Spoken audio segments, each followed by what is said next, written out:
ঈমান বাড়ানোর জন্য প্রত্যেকদিন একটুখানি কোরআন তেলাওয়াত করেন, আর প্রত্যেকদিন বেশি বেশি ইস্তেগফার করেন, আর দরুদ শরীফ পড়েন। তিনটা আমলের কথা বলছে, কোরআন তেলাওয়াত, ইস্তেগফার, দরুদ শরীফ। এই তিনটা বলেন আর আল্লাহর কাছে চান। আমি আগে নিয়মিত 5 ওয়াক্ত সালাত আদায় করতাম, এখন ফজরের সালাত আদায় করতে পারি না, পাশাপাশি বাকি নামাজের সুন্নতগুলো আদায় করতে পারি না।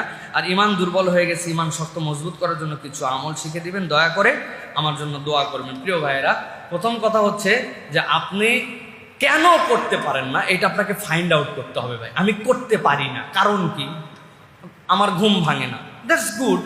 আপনার পাশে কে থাকে, কারা থাকে, কে আপনাকে ফজরে ডেকে দিবে, আপনি এনশিওর করেন।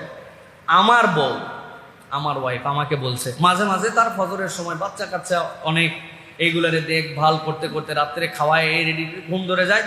তা আমি ফজরে চলে যাই, পরে ডাকি নাই। আমি মনে করছি ও নামাজ পড়ছে, আবার শুইছে। আসার পরে বলছে তুমি আমার ডাকো নাই কেন? বললাম তুমি ডাকলে তো দেখলাম যে তুমি উঠতে চাচ্ছ না।